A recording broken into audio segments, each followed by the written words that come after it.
warm down here. It's just not when you're fed. It's cozy. So, Ty, what would you like to get accomplished in the off season? Well, I think we need to get stronger. You know, a lot of this defense returns. I'd love to see us have a big time off season in the weight room. We've got a lot of young cats. I mean, I look at Derek Marks and some of these guys out there making plays, and you know, to be thrust into action where they were. You know, it was good, but man, I mean, some of these kids are babies still, you know. So we need to have an unbelievable off season in terms of getting bigger and stronger and add some mass, and you know, we got to continue. We have to develop pass rushers. You know, we got to develop pass rushers up front, and we got to add a few more pieces in the back end to be able to cover and play some of these spread outfits in this conference, and you know, I mean, I told you guys since I talked to you when I first got here, we got to be fantastic up front and be able to cover in this league. So we got to get after the quarterback. We didn't do a good enough job getting after the quarterback this year, so we got to continue to develop that, and we got to be able to play great coverage, because we're some of the most explosive offenses in the country in our conference level. So. Speaking of the pass rushing, you talked at fall camp about how excited you were about Kyle Finch, Michael Jobman, young guys like that. How do you think they progressed through a redshirt year? Yeah, it was awesome. I mean, even the guys that played worked out with their class in the mornings, you know, so it's a great class. I mean, for us to come in, you know, with essentially a month and a half, 2 months to go in the recruiting process, I thought we got a lot of good kids. I am excited about, you know, some of the young guys that you just talked about. I mean, Billy Chapman's got fantastic twitch. He's a local boy. He is extremely twitchy on the edges. Michael Jobman is, you know, he to me, he looks like Eastern's number 3. You know, hopefully what he'll look like 5 years from now, because I watch that kid from Eastern, and that's how it should be played. You know, I got to coach a few of those guys myself at my last school, and you know, you can do a lot. You know, I mean, it was fun. It was interesting listening to comments about the different difference between last year and this year, and it's like, well, you know, when you have a couple of the most dominant pass rushers in all of FCS, back-to-back years, or for 3 years essentially. I mean, they played together for one of those years, you know, in Ty and Zach, and the job that Tyrone did last year and is currently doing for the Cleveland Browns. You know, you sit there going, well, I think that front's best fit our personnel at the time, just the way we tried to do this year. You know, it was a constant examination of who are we, and you know, there were times throughout the year where we had to do that, you know, through injury and different things going on, and so this off season is going to be huge, and it started, you know, yesterday basically. It started when the kids got off the bus back in Bozeman after the ball game, and I know that we've got a good core group of guys, and they need to bring guys with them now, and that's, you know, especially on defense. Some of the things I'm going to be talking about with the Bryson McCabe's and the Mac McNells, and you know, getting some guys back. You know, Tyrone Fa'ano didn't play this year. Shiloh LaBoy didn't play this year. You know, we're going to get some of those cats back too, which will be great in terms of a much needed depth. You got to have depth up front, and you got to have some dudes that can get after the quarterback. And so that's what we're going to really emphasize this off season. And then, like I said, your back end's got to be solid. You just have to be able to play good coverage and mix and match zones and man. And we got a long way to go. You know, I know that we made strides this year. You know, I think that we took a good step forward. Do I wish we could, you know, get some plays back here and there? Absolutely. Do I wish I'd made a different call here and there? No question. There were strides made, but we're just scratching the surface still. So, but the kids bought in, man. They get it. And they know what it takes to get there, and we're going to keep working. And I think the last 2 weeks, the last one in particular, is really incredible in terms of just the momentum going into the off season. Not just recruiting and all that, that's great, but our kids and our team here, it was awesome. It was awesome for them, and I'm proud of them. A lot of build up to Saturday's game. What was it actually like stepping on that field? It was incredible. I mean, you guys were all there. I mean, it's one of the best venues in all the land at our level. So, you know, I saw a lot of people, and I think there was, I think someone yelled traitor from the crowd, but other than that, everyone was awesome. Everyone was awesome. I think, it's a great rivalry, and I told Greg a couple weeks ago, how will you be received? I said, we will be received like every Bobcat team is, probably not real well. And it was interesting, no question, to coach an opposing team there, and especially the hated rival, but and then to give up, like, here's 7 points. That was quick. I'm sitting there going, here we go. But I thought our kids buckled down. I mean, it was a great play call by them. I mean, John's been playing the slants and hitches so dang aggressive all fall. I mean, I can see that on film too. Our offense beats us on at least once or twice a week. So Brady made a great throw. Started out fast, but I thought we buckled down pretty darn good after that. So it was good. Did you think about coming out shirtless for warm-ups like Gerald? No, I didn't. I think, like many of you, I was like, really? What are we doing here?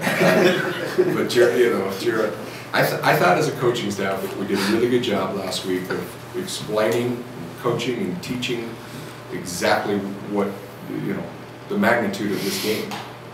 And a couple of us have been in it a lot of years. Some of us have never been in it, and that goes. That's true with the players too. There's the JPs and guys that have played in a few of these, and there's some kids that have no idea. And I mean, Coach brought Kane and I up the night before there at the Hilton Garden down on Reserve, and we both shared exactly our feelings on the game. And so we had guys come in all week telling them about their experiences in the game, former players, and it was awesome. Such a merry mix of old school, new school, that mid-generation that's 10 years out, and I thought our kids were 100% dialed into the plan and the mission, and went out and executed it very well. When you can see when they kind of get rolling how easy they make it look for 3 and 4, 10 plays at a time. But how did you keep Brady? It looked like there were only very few pockets where he really looked like he was comfortable with what he was looking at. Yeah, I mean, to me, we won the game because of the 83% success rate on 3rd down. We were 100% on 4th down. We came up huge on the goal line, and those were some pretty good momentum shifts, and getting them off the field because they are a good outfit. I mean, when Brady's operating and that group is going, they are tough to stop, and that's all they're talking about is plays, wear the defense down. And you could see us wearing down a little bit towards the end of the ball game, and that first half it was good. We didn't play a lot defensively. Yeah, they scored the quick touchdown, but shoot, they only had about 20 plays in the first half. So we won on 3rd down, we won on 4th down, and we got a takeaway. So just like last week. We haven't been getting the ball good enough in the last month, but we got one last week, we got one this week, and we didn't give them the ball, and we won both our last 2 games. So you said before the game that your experience with Bob, that might not give you an advantage as far as knowing what their tendencies might be, but in hindsight, do you think maybe it did at all? I think our players were well prepared as to what they were going to see and get, and we worked hard. We worked hard as a coaching staff to give them the information as to where exactly they were lining up. What we were, I was going to come down. I mean, my plan was to come down, and I told the defense at half, I said, I'm seeing this thing pretty good right now. I'm going to stay up, and I screw up a good thing. We had it rolling pretty good there in the first half. I do think that we studied and we studied a lot as a coaching staff to see some things, and he does what he does. His offense is his offense, and I thought we did a good job defending the formations and seeing the pictures and mixing and matching things. Most of which we'd shown, but a couple of new wrinkles. We didn't. I heard in the press conference, or their press conference, about how much man we played, that we only called about 11, 12 plays a man. We were just doing a good job of mixing and matching zones, and I think the kids did a really good job. They really did. I was a little disappointed. You could see us kind of wearing a little bit. We started to get into some of our, well, we played sub packages all day. You have to against an outfit like that, but they started running the football a little better than I would have liked to have seen in the second half. And you know, Calhoun's going to be a stud. I mean, I talked about it last week. He's a true sophomore, and John and Joey and those guys do a good job. And that's one of the things I was stressing to the guys: don't let this outfit get going running the football. And that's where they've done a good job from year 1 to year 2, is improving their run game. I think they were averaging about 160 yards going into our game. So. Again, I thought we went out and played. It wasn't perfect. Definitely didn't start out perfect, but I thought defensively we went out and played pretty darn good. 16 in the defense just in this year? Lots. I mean, you saw, you know, again, I've talked about some of these kids between Damian Washington and Derek Marks and Marcus Ferrer and Josh Hill and Braden Conkle. And I mean, you can go down the line and you're seeing a pretty good youth movement right now, and I thought we matured a lot, you know, and it was just that month plus, that stretch of not being able to, you know, eke out a victory or you know, come away with that breakthrough moment, and then not being able to get takeaways killed us. I mean, that killed us as a team. You know, we started off like gangbusters, and I mean, you guys were reporting it, and I'm like, don't report it, don't jinx it. I mean, at one point we were leading the nation, you guys said, I guess, and then man, we couldn't get one, you know. And so we can't let that lull and can't let that stretch happen again if we want to be more competitive next year. I saw tremendous growth through a lot of different positions, through the coaching staff, ourselves. I think the future is bright. I really do. We just got to stay the course and keep working. And you know, I think we've found an identity, and we've found some defense and some base stuff that we know we can be good at, and I think that it's going to be some good stuff. And now it's just a matter of streamlining it in the off season and getting better at it. You know, and like some of these young players that are they redshirted this year. You'll see them on the field next year. I promise you that. I promise you. You'll see. You guys thought we were young in spots this year. We'll be young in spots next year, but they'll have a year under their belt, and you don't need to be battle tested, so to speak, on Saturdays. They're going to be battle tested in winter conditioning, spring ball, and summer conditioning. It's going to be fun. It's going to be really fun. I know it's 2 days into the off season, but what did John Walker mean to this defense for the last year, and how do you go about replacing that? Tough. It's tough to replace him. You know, we thought we had him, then we thought we were not going to get him, and then we got him, and I know he started off really well in terms of the interception thing, and then hadn't gotten out. I don't know if I don't think he's at any in the last month and a half, 2 months, but just from a coverage standpoint, and a guy that you can play man with him, you can do a lot of different things. He'll be missed for sure. Just having that elder statesman in the room too. I mean, it's not a very old group, and having some a mature guy like him. You know, he'd already graduated from Colorado, and he did a good job for us. I wish we had him another year. I think it would have been great for John to be with this group another year, but it would have been great for us as well, no question. Ty, how much the fact that you were such an outstanding college player yourself before injuries, how much has that played into your coaching philosophy? That's kind of you, Ted. I was not an outstanding player by any stretch. That's not what your wife tells me. Well, she's a good wife. No, I wasn't outstanding. I played with outstanding players. I played with some of the great players actually to come through Colorado. I wasn't a great player. I played and started the last few games as a freshman.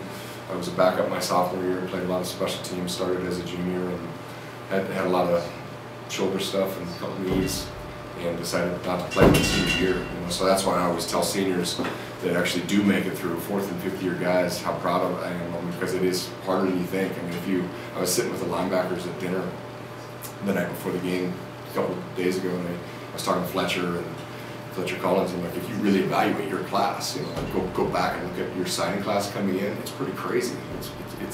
It's crazy how many guys you lose through just attrition, life, grades, whatever. And the great programs, the great teams, those 20, 25 guys, by the time they get to year 4 and 5, most of them are still together.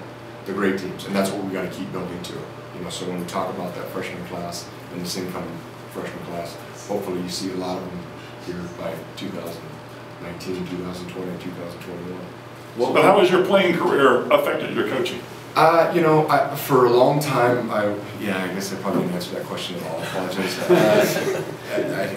I started off by saying how good I really wasn't. Forever I got to coach linebackers, and I'm basically coaching a linebacker now. I mean, that position I coach them like linebackers. They're big defensive ends that still have to drop, they can blitz, play a little bit of coverage, but not much. So I've always thought, as a guy that got to play linebacker and play linebacker, you know, through college, getting to walk and talk that position was not easy, but natural for me. It's not like I'm coaching in the position that I didn't play, and so I've always enjoyed coaching the linebackers or linebacker type body types. I feel like just having that experience has helped me because I can walk and talk pretty well, I think, decent. What will your role be? Where will you be in the next 2 months or so? Well, I'm hoping the defensive coordinator at Montana State still. You know, we finished 4 and 7. No, you guys know how I feel about the coach, the staff. I think the last couple of weeks, especially the 116th time we played your rival, you can see maybe what we can build this thing into. And so I hope all of us are here together, you know. And I told that to the defensive staff after, you know, especially at this level, you see a lot of guys come and go. And you get it, you know, just in terms of financial reasons and a shot to coach at the next level. But I sure hope all of us are together this time next year and hopefully saying, look what we've done. Look what we've done in 2 years. So I love Bozeman. You know, Bozeman. I love Montana. You know, we had options to not be in Montana. And Candace is from Roundup. I'm from Spokane. I believe in what we're trying to do here. That's why we're here. How about from a recruiting standpoint, responsibility? Yeah, I recruit the Midwest, and you know, Colorado and Minnesota. You know, we're going to keep trying to get those guys. I think Colorado, we looked at originally when we came together as a staff, was maybe you know, get there, but not recruited heavily. And I think that philosophy might change a little bit because there's a lot of good athletes down there. There's a lot of Big Sky players down there. And it was always good for us at the last place, or at least it was for a long time. Minnesota, you know, my son lives there. We've gotten some players at both of these schools over the last couple of years. We got one last year here that I was recruiting at Montana. He loved Montana State and what it offered academically and decided to come. Big Lewis kid, big kid out of Totino Grace, Fridley, Minnesota, and we'll try to get more. I mean, we're recruiting more. It's just out there. I mean, you see North Dakota State's got a pretty good stronghold. I mean, that's their backyard. Northern Iowa's a few hours south. The Dakota, you know, all the Dakota schools recruited heavily, and then you've got the MAC. So, you know, there's some recruiting battles for sure, but we can win some of them, especially if you get them out here. You know, Denver kids, when they come see this, they're like, oh, it's home. Smaller version of it, you know. But Minnesota kids, they get out here and they're like, this is balmy. You know, if it's 30 degrees, it means it's 30 degrees warmer than getting off the Delta flight where the kids came from. So, Ty, what are your goals as a coach? I'd love to see this thing through and get this place going back to where it was. And it wasn't that long ago that it was that. And I'd like to see us compete for Big Sky Conference championships. I'd love to put a heck of a product on the field defensively. I'd like to get back into postseason play. I've coached, this is my 13th year in Montana, and it's the second time I haven't been in postseason play, so I want to help do my part to get this place back in postseason play and then go compete for a national championship, which Montana State can't. We've got the ability, and I think we have the resources and the people in place to go do that. So, and at some point in my career, I'd love to be a head football coach. So we'll see where that goes. It's hard to say. I mean, I remember I was talking to Bill Speltz, when I did this, and one of the comments I told him that it was twisted, not twisted, but if you would have told me at 24 years old in 2003 coaching at Montana that 12 or 13 years later I'd still be coaching at Montana as a young man with your goals or whatever you think your goals are, you might have looked at it as a failure. And at 38 now and still in the conference, just at the other Montana school, I don't look at it as a failure. I mean, I look at my career and the things I've got to do in this conference and at these schools, and I've had a wonderful experience. It's been a heck of a run. So we'll see where it all goes, and I'm just going to keep working hard and see what happens. But can you talk about the position change for Grant Collins and how you evaluate that? It's still early in the offseason, but then what is it going to take for him to take that next step? Yeah, it was the best thing in the world for Grant Collins. I mean, I really believe that. If you look at Grant, his body type, and I remember him as a linebacker. I mean, we recruited him too in Missoula, and Grant's a big, long guy. Grant should be a 240, 250-pound dude. He's a big man. I think it was a good move for him, and it was a good move for us. And he played a lot of football for us this year. Grant's had some shoulder stuff, so you got to be conscious of that. And I always am as a guy that knows what's that like.